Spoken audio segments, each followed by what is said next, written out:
بسم اللہ الرحمن الرحیم۔ ناظرین السلام علیکم۔ YouTube news channel Kharian gazette, میں ہوں گل بخشالوی۔ کھاریاں کے شب و روز۔ کھارے کے شب و روز میں آج کا کالم بعنوان عابد رضا کوٹلہ صاحب کھاریاں کی بھی خبر لے لیا کریں۔ کوٹلہ برادرز عمرہ کی سعادت سے سرفراز ہو کر تشریف لے آئے ہیں اور کوٹلہ ڈیرہ میں مبارکبادیں وصول کر رہے ہیں۔ ہم کھاریاں کے شہری بھی چودھری عابد رضا کوٹلہ اور چودھری شبیر احمد کوٹلہ کو مبارکباد دیتے ہیں۔ کھاریاں پریس کلب کے صدر گل بخشالوی نے کوٹلہ ڈیرہ کے سردار چودھری ابرار سے رابطے میں کہا تھا کہ کھاریاں پریس کلب کا نمائندہ وفد چودھری عابد رضا کوٹلہ سے ملنا چاہتا ہے۔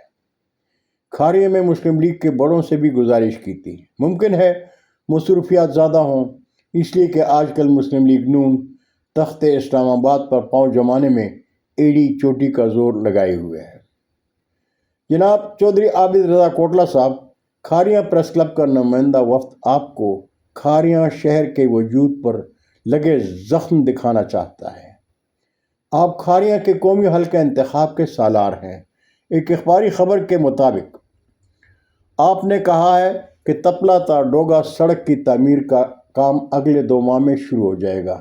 آپ کا یہ بھی کہنا ہے کہ مجھے عوامی مشکلات کا اندازہ ہے، مگر میں ممبر اسمبلی نہیں۔ آپ کا ممبر اسمبلی بیرون ملک بھاگ چکا ہے۔ جناب عابد رضا کوٹلہ صاحب، آپ کو کسی نے غلط کہا ہے۔ چودھری الیاس بھاگا نہیں تھا، وہ پارلیمنٹ کے تہخانے سے دوسرے مغویوں کے ساتھ برآمد ہو چکے ہیں اور بقول آپ کے ابھی مسلم لیگ کاف کے MNA ہیں۔ عابد رضا کوٹلہ صاحب، تپلا تا ڈوگا سڑک کی تعمیر قابل داد و تحسین ہے، لیکن خیال رہے کہ وہ سڑک کھاریاں شہر میں حال ہی میں تعمیر ہونے والے سروس روڈ کی تصویر نہ ہو۔ جناب عابد رضا کوٹلہ صاحب، کھاریاں شہر میں میگا پروجیکٹ کی تکمیل آپ کی کھاریاں دوستی کی پہچان ہے۔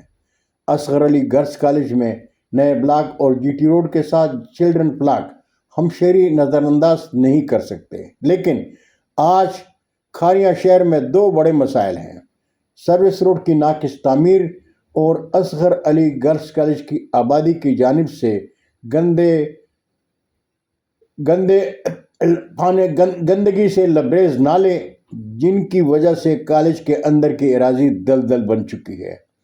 ہم آپ کو کھاریاں شہر کے خوبصورت ترین گرلز کالج کا بدصورت ترین چہرہ دکھانا چاہتے ہیں۔ جناب عابد رضا کوٹلہ صاحب، کھاریاں شہر آپ کے حلقہ انتخاب کا تحصیل ہیڈ کوارٹر ہے۔ ہفتہ 2 ہفتہ بعد اس شہر کے شہریوں کی بھی خبر لے لیا کریں۔ بہت شکریہ ناظرین، زندگی نے ساتھ دیا تو برقی رابطے میں انشاءاللہ پھر ملاقات ہوگی۔ جاتے جاتے ایک بار درخواست ضرور کروں گا کہ میرے چینل کو سبسکرائب کر کے دوستوں کے ساتھ شیئر کریں اور چینل کی گھنٹی ضرور بجائیں۔ اجازت چاہوں گا۔ اللہ ہم سب کے پاکستان کا حامی و ناصر ہو۔ پاکستان زندہ باد۔